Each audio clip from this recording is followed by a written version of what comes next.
अस्सलामु अलैकुम वरहमतुल्लाहि वबरकातुहू। नजरीन, इस्तकबाल है, स्वागत है आपका viral news live studio Jalgaon, Maharashtra, India में। मैं आपका मेजबान मुफ्ती मोहम्मद हारून नदवी। नाजरीन, ये जो तस्वीरें आप देख रहे हैं कि अमरावती जिला की परदा से धारनी रोड पर एक गांव है सेमाडो, ये वहाँ की तस्वीरें हैं। आप तस्वीरों में गौर से देखें कि एक छत पर कुछ मुसलमान नमाज अदा कर रहे हैं।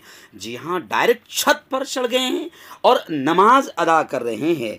और मैं आपको बता दूं, ये जो घर है जहाँ मुसलमान नमाज पढ़ रहे हैं, ये प्रदीप शेमालकर साहब का है।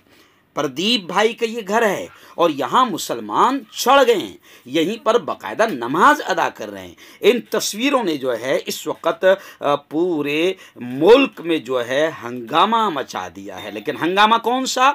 हंगामा प्यार वाला, मोहब्बत वाला, एकता वाला, सद्भावना वाला, जिसको हमारे नफरती चैनलों ने, आतंकी चैनलों ने पूरे मुल्क के अमन को, शांति को तबाह कर दिया।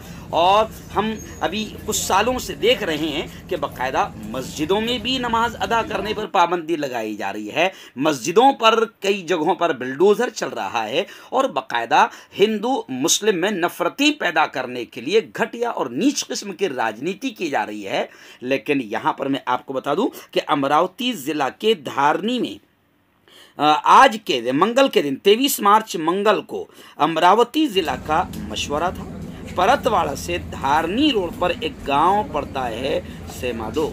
वहाँ के प्रदीप शेमालकर साहब ने देखा कि मुसलमान यहाँ से गुजर रहे हैं और नमाज का वक्त रहेगा, तो बाकायदा खबरें आ रही कि प्रदीप भाई ने वज़ू वगैरह का भी इंतज़ाम किया और अपने छत को अच्छे से साफ़ करके मुसलमान भाइयों के लिए नमाज पढ़ने का बेहतर अंदाज में इंतज़ाम किया। ये खबरें इस वक्त सोशल मीडिया पर वायरल हो रही है, लेकिन ये अच्छी खबरें हैं। इससे मोहब्बत फैल जाएगी, इससे अमन का, शांति का वायरस फैल जाएगा। इसके फैलाने से यूँ समझिए कि एकता, अमन, शांति, प्रेम जो खो चुका है इन 5-6 सालों में, वो वापस लौट आएगा। इसलिए हमारे नफरती चिंटू आतंकी चैनल इसको नहीं दिखा रहे, लेकिन मैं आपको दिखा दूं और मुसलमानों को भी ये बता दूं और हिंदू भाइयों को भी ये बता दूं कि अभी भी मुल्क में प्रदीप जैसे लोग बाकी है। अभी भी मुल्क में अमन, शांति, एकता, प्रेम बाकी है। हालांकि पूरी कोशिशें कभी फिल्मों के ज़रिए से की जा रही है, तो कभी हिजाब के मुद्दे के ज़रिए से की जा रही है, कभी गौर रक्षा के जरिए पूरी कोशिशें की जा रही है नफरतें फैलाने की। क्योंकि इसका पूरा फायदा किसको मिल रहा है? आप खुद अब बहुत होशियार हो चुके हैं, आपको बताने की जरूरत नहीं। लेकिन आप अगर सच्चे हिंदुस्तानी हैं, भारत के सच्चे प्रेमी हैं, तो इस वीडियो को चलाओ कि किस तरीके से प्रदीप नाम के एक हिंदू भाई ने इज्तिमा से वापस लौट रहे लोगों के लिए, मुसलमानों के लिए बेहतरीन अंदाज में अपने घर पर नमाज का इंतजाम किया। अमरावती से अब्दुल राज़िक की तफसीली रिपोर्ट।